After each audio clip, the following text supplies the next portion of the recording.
Hi എല്ലാ കൂട്ടുകാർക്കും റിഷ്മി ലോക്സിൻ്റെ പുതിയ സ്വാഗതം. ഇനി നമ്മുടെ കൂടെ ഉള്ളത് എർട്ടിഗയുടെ ടോപ്പ് എൻഡ് വേരിയൻ്റായ ZX5+ വേരിയൻ്റാണ്. ഈ വീട്ടിൽ എന്തെല്ലാം ഫീച്ചേഴ്സ് ആണ് ഉള്ളത്, എത്രയാണ് updated on road price detail ആയിട്ട് ചെക്ക് ചെയ്ത് നോക്കാം. എർട്ടിഗയുടെ ടോപ്പ് എൻഡ് വേരിയൻ്റായ ZX5+, ഇങ്ങനത്തെ എക്സ്റ്റീരിയറിൻ്റെ ലുക്കാൻ ഫീച്ചേഴ്സ് നോക്കുവാണെങ്കിൽ ഇപ്പോൾ അത്യാവശ്യം വേണ്ട എല്ലാ ഫീച്ചേഴ്സ് ഞങ്ങൾക്ക് ഉൾപ്പെടുത്തിയിട്ടുണ്ട്. ഫീച്ചേഴ്സിലേക്ക് വന്നു കഴിഞ്ഞാൽ ഹെഡ്ലൈറ്റ് നമുക്ക് പ്രൊജക്റ്റഡ് ഹാലജൻ ഹെഡ്ലൈറ്റിലാണ്. ഹെഡ്ബിമിൽ ഒബിമിനകത്താണ് കൊടുത്തിരുന്നു. അതിന് ചേർന്ന് നമുക്ക് പാർക്ക് ലൈറ്റും ഇൻഡിക്കേറ്റേഴ്സ് എല്ലാം ഫുൾ ഹാലജനാണ്. താഴത്ത് കൊണ്ടേ നമുക്ക് ഫോഗ് ലൈറ്റ് കാണാം. ഫോഗ് ലൈറ്റ് ഹാലജനായിട്ടാണ്. ഫ്രണ്ടിൽ സ്കിറ്റ് ലൈറ്റ് ഒരു ബോഡി കളർ തന്നെയാണ് വേണ്ടത്. 185 mm ആണ് എർട്ടിഗയുടെ ഗ്രൗണ്ട് ക്ലിയറൻസ് വേണ്ടത്. ഫ്രണ്ടിലെ ഗ്രില്ല് അങ്ങനെല്ലാം ഒരു ക്രോം ഫിനിഷിലാണ് കൊടുത്തിരുന്നത്. സുസുക്കിയുടെ ലോഗോ കാണാം. വശങ്ങളിലേക്ക് വന്നു കഴിഞ്ഞാൽ നമുക്ക് 15 ഇഞ്ച് ഡയമണ്ട് കട്ട് അലോയ്സ് കാണാനായിട്ട് പറ്റും. 185/70 15 ആണ് ടയർ സൈസ്. ഫ്രണ്ടിൽ ഡിസ്ക്, ബാക്കിൽ ഡ്രം ബ്രേക്കുകളാണ്. നമുക്ക് സുസുക്കിയുടെ ലോഗോ കാണാം. മുറസിൽ നമുക്ക് LED ടേൺ ഇൻഡിക്കേറ്റേഴ്സ് ഇൻസേർട്ട് ചെയ്തിട്ടുണ്ട്. ഇതാണ് ഓവർ വശങ്ങളിൻ്റെ ഒരു ലുക്ക്.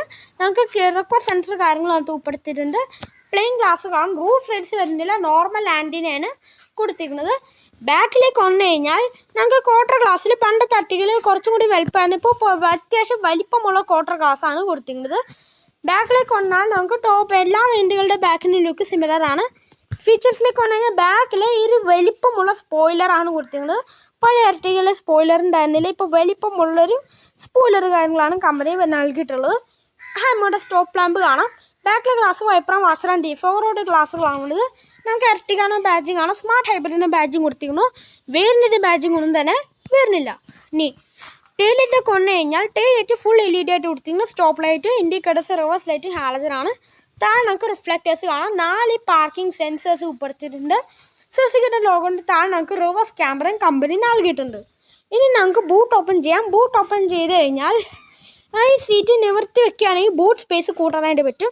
നമുക്ക് 2 പേർക്കുള്ള സീറ്റ് ബെൽറ്റ് കാണാം. നമുക്ക് തേർഡ് റോ പാസഞ്ചേഴ്സിന് ഫിക്സഡ് ആയിട്ടുള്ള ഗ്രാബ് ഹാൻഡിലാണ് കൊടുത്തിരുന്നത്.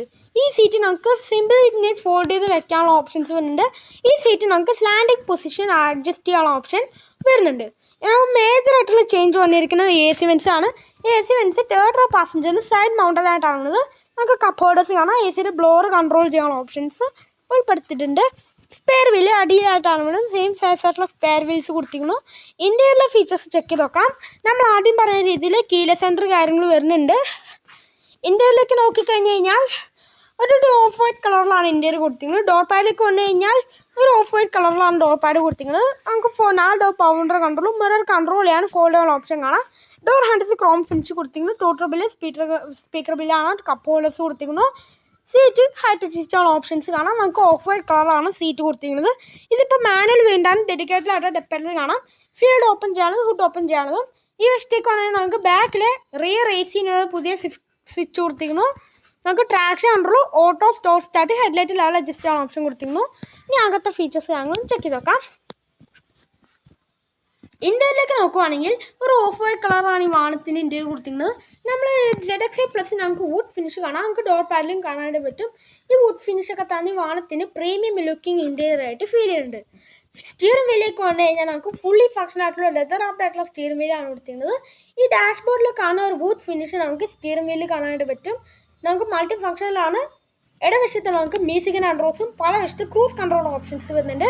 ഇടവശത്ത് വൈപ്പറും പല വശത്ത് ഹെഡ്ലൈറ്റിൻ്റെ കൺട്രോൾസ് കാണാം. ഓട്ടോ ഹെഡ്ലൈറ്റിൻ്റെ ഓപ്ഷൻസ് അതിനകത്ത് ഉൾപ്പെടുത്തിയിട്ടുണ്ട്. ഇൻസ്ട്രുമെൻറ്റിലേക്ക് വന്നു കഴിഞ്ഞാൽ നമുക്ക് അനലോഗ് ആയിട്ടുള്ള ക്ലസ്റ്റർ യൂണിറ്റ് ആണ്. സ്പീഡോമീറ്ററും മാപ്പിമീറ്ററും എല്ലാം അനലോഗായിട്ട് കൊടുത്തിരിക്കുന്നു. നടക്കുന്ന ഇൻഫർമേഷൻ ഡിസ്പ്ലേ അതിൻ്റെ അത്യാവശ്യം വേണ്ട എല്ലാ ഇൻഫർമേഷൻസ് വരുന്നുണ്ട്. Average speed 10 to 20. നമുക്ക് സ്മാർട്ട് ഹൈബ്രിഡ് ഇൻഫർമേഷൻസ് അങ്ങനെ അത്യാവശ്യം വേണ്ട എല്ലാ ഇൻഫർമേഷൻസ് അകത്ത് ഉൾപ്പെടുത്തിയിട്ടുണ്ട്. ഇനി സെൻട്രലിലേക്ക് വന്നു കഴിഞ്ഞാൽ മാരുതിയുടെ എല്ലാ വാഹനങ്ങളിൽ കാണാം. സ്മാർട്ട് പ്ലേ പ്രോ 7 ഇഞ്ചിൻ്റെ സ്ക്രീൻ ആണുള്ളത്. ആൻഡ്രോയിഡ് ഓട്ടോ, ആപ്പിൾ കാർപ്ലേ എല്ലാം വയർലെസ് ആയിട്ട് ഫംഗ്ഷൻ ചെയ്യും. അത്യാവശ്യം വേണ്ട എല്ലാ ഫീച്ചേഴ്സും വരുന്നുണ്ട്. ഡീസൻറ്റ് ക്ലാരിറ്റി ആയിട്ട് ഒരു റിവേഴ്സ് ക്യാമറ വന്നിട്ടുണ്ട്. ഒരു അഡാപ്റ്റീവ് ഗൈഡൻസോടെ ഒരു ക്യാമറയാണ് കൊടുത്തെങ്കിൽ പാർക്കിംഗ് സെൻസേഴ്സ് നമുക്ക് സ്ക്രീനിൽ ഫംഗ്ഷൻ ചെയ്യുന്നത് കാണാം. താഴത്ത് കൂടെ നമുക്ക് AC വെൻസ്, നമുക്ക് ഹാസലൈറ്റിൻ്റെ ബട്ടൺ കൊടുത്തിരിക്കുന്നു. നമുക്ക് ഓട്ടോമാറ്റിക് ക്യാമറ കൺട്രോൾ അകത്ത് ഉൾപ്പെടുത്തിയിട്ടുണ്ട്. 12 വോൾട്ടിൻ്റെ ചാർജിങ് പോർട്ട് കൊടുത്തിരിക്കുന്നു. USB കൺട്രോൾ ഓപ്ഷൻ വരുന്നുണ്ട്. സ്റ്റോറേജ് സ്പേസ് കാണാൻ 2 കപ്പ് ഹോൾഡേഴ്സ് കൊടുത്തിരിക്കുന്നു. ഈ പഴയ എർട്ടിഗയിൽ നമുക്ക് കൂൾഡ് കപ്പ് ഹോൾഡേഴ്സ് ആണ് അതിൽ നിന്ന് റിമൂവ് ചെയ്തിട്ടുണ്ട്. നമ്മുടെ 5 സ്പീഡ് മാനുവൽ ഗിയറിൽ കാണാം. സെൻറ്റർ ആംറസ്റ്റ് വരുന്നുണ്ട്. അതിൻ്റെ അത്യാവശ്യം ചെറിയൊരു സ്റ്റോറേജ് സ്പേസ് കാണാം. അത്യാവശ്യം കംഫർട്ടായിട്ട് ഇരിക്കാൻ പറ്റുന്ന അഡ്ജസ്റ്റബിൾ ഹെഡ്റെസ്റ്റോടുകൂടിയ സീറ്റുകളാണ്. Seat belt height adjust option വരുന്നുണ്ട്. 6 എയർ ബാഗ് വരുന്നുണ്ട്. അതിൻ്റെ ബാജിങ് കാണാം. സീറ്റിൻ്റെ സൈഡിൽ എയർ ബാഗിൻ്റെ വരുന്നുണ്ട്. ഈ പുതിയ അട്ടികയിൽ നമുക്ക് 6 എയർ ബാഗ് വരുന്നുണ്ട്. സ്പ്രിംഗ് ആയിട്ടുള്ള ഗ്രാബ് ഹാൻഡിൽ കാണാം. Co driver side sun visors with mirror ആണ്. Centre IRVMs manual dimming IRVMs ആണ്. റീഡിംഗ് ലൈറ്റുകൾ ഹാലജനായിട്ട് കൊടുത്തിരുന്നു. Driver side sun visors ticket holder മാത്രമാണ് വരുന്നത്. നമുക്ക് ഗ്ലോ ബോക്സിലേക്ക് വന്നു കഴിഞ്ഞാൽ നമുക്ക് ഡീസൻറ്റ് സൈസിലുള്ള ഗ്ലോ ബോക്സ് ആണ്. വേറെ പ്രത്യേകിച്ച് ഫീച്ചേഴ്സ് ഒന്നും തന്നെ വരുന്നില്ല. ഇതാണ് ലോവർ ഇന്റീരിയർ ലുക്ക്. ഇനി ബാക്ക് യാത്രക്കാരെ കംഫർട്ട് നോക്കാം. ബാക്ക് യാത്രക്കാരെ കംഫർട്ട് നോക്കുവാണെങ്കിൽ അത്യാവശ്യം വൈഡായി തുറക്കാൻ പറ്റുന്ന വലിയ ഡോറുകളാണ്. കയറി ഇറങ്ങാനൊക്കെ ഇഷ്ടം പോലെ സ്ഥലം കാണാം. ഡോർ പാഡ്സ് എല്ലാം ഓഫ് വൈറ്റ് കളറിൽ കൊടുത്തിരിക്കുന്നു. Power control door handles back chrome ഫിനിഷിലാണ്. സ്പീക്കർ ബില്ലാണ് ബോട്ടിൽ ഓഡസ്. ബാക്കിലേക്ക് AC വെൻസ് ഉൾപ്പെടുത്തിയിട്ടുണ്ട്. മേജറായിട്ട് ചേഞ്ച് ആവുന്നത് AC വെൻസ് നമുക്ക് ഈ ഫ്രണ്ട് മൗണ്ടറായിട്ടായിരുന്നു. Roof mounted AC vents remove ചെയ്തിട്ടുണ്ട്. ബാക്കിൽ സെൻറ്റർ ആംബസ്റ്റ് ആംഗിൾ തന്നെ ഇപ്പോൾ പുതിയ അട്ടികയിൽ വരുന്നില്ല. നമുക്ക് ബാക്കിൽ 3 പേർക്കുള്ള അഡ്ജസ്റ്റബിൾ ഹെഡ്റെസ്റ്റ് കൊടുത്തിരുന്നു. 3 പേർക്കുള്ള ഇൻഡിവിജ്വൽ സീറ്റ് ബെൽറ്റ് കാണാം. നമ്മളിപ്പോൾ അകത്തേക്ക് കയറി ഇരുന്നാൽ പോലും മാസീവായിട്ടുള്ള ലെഗ് റൂം ആൻഡ് നീ റൂം കാണാം. ഇപ്പോൾ ഫ്രണ്ട് സീറ്റ് ആൻഡ് ആയിട്ടാണ് അഡ്ജസ്റ്റ് ചെയ്തിരിക്കുന്നത്. ഈ സീറ്റിൽ നമുക്ക് 2 പൊസിഷനിൽ സ്ലാൻഡിങ് പൊസിഷൻ അഡ്ജസ്റ്റ് ചെയ്യാനുള്ള ഓപ്ഷൻസ് കാണാം. ഹെഡ് റൂം നോക്കുകയാണെങ്കിൽ മാസീവായിട്ടുള്ള ഹെഡ് റൂം ഉണ്ട്. 20 സെൻറ്റിമീറ്റർ ഹെഡ് റൂം ബാലൻസ് കാണാം. ഇത് എർട്ടിക വളരെ വലുപ്പമുള്ള വാനാണ്. ഹെഡ് റൂമിൻ്റെ നമുക്ക് കുട്ടികൾ ഇരുന്നാൽ പോലും ഒരു 19 സെൻറ്റിമീറ്റർ ഹെഡ് റൂം ബാലൻസ് വരുന്നുണ്ട്. വളരെ വൈഡായിട്ടുള്ള ബാക്ക് സ്പേസ് ആണ്. 3 പേർക്കൊക്കെ സുഖമായിട്ട് കംഫർട്ടായിട്ട് യാത്ര ചെയ്യാനായിട്ട് പറ്റും. നമുക്ക് ടോപ്പിലായിട്ട് നമുക്ക് സ്പ്രിംഗ് ആയിട്ടുള്ള ഗ്രാബ് ഹാൻഡിൽസ് കാണാം. 2 വശത്തും കൊടുത്തിട്ടുണ്ട്. ഈ സെൻട്രലായിട്ട് റീഡിംഗ് ലൈറ്റ് കാണാം. റീഡിംഗ് ലൈറ്റ് ഹാലജനായിട്ടാണ് കൊടുത്തിരിക്കുന്നത്. എർട്ടികയുടെ സേഫ്റ്റി ഫീച്ചേഴ്സിലേക്ക് വന്നാൽ ബേസ് ചെയ്യേണ്ടത് തൊട്ടേ നമുക്ക് 6 എയർ ബാഗ് സ്റ്റാൻഡായിട്ട് വരുന്നുണ്ട്. ABS EBD traction control hill hold നമുക്ക് പോലെയുള്ള ഫീച്ചേഴ്സ് കാണാം. എഞ്ചിനും ഗിയർ ബോക്സിലേക്ക് വന്നെങ്കിൽ റൈഡ് ഇൻഡസ്ട്രിയിലുള്ള 1.3 ലിറ്റർ നാച്ചുറൽ ആസ്പിറേറ്റഡ് പെട്രോൾ എഞ്ചിനാണ്. 5 സ്പീഡ് മാനുവൽ 5 സ്പീഡ് ഓട്ടോമാറ്റിക് കൊടുത്തിട്ടുണ്ട്. എർട്ടികയിൽ നിങ്ങൾക്ക് ഇപ്പോൾ നമുക്ക് നല്ല പവർഫുൾ ആയിട്ടുള്ള വണ്ടിയാണ്. 7 സീറ്റർ വണ്ടിയാണ് കൊടുത്തിരിക്കുന്നത്. അപ്പോൾ ഇതാണ് ഇന്നത്തെ വീഡിയോ. എല്ലാവർക്കും ഇഷ്ടമായെന്ന് വിചാരിക്കുന്നു. അടുത്ത അപ്ഡേറ്റ് കാണുന്നവരെ നമുക്ക് ബൈ.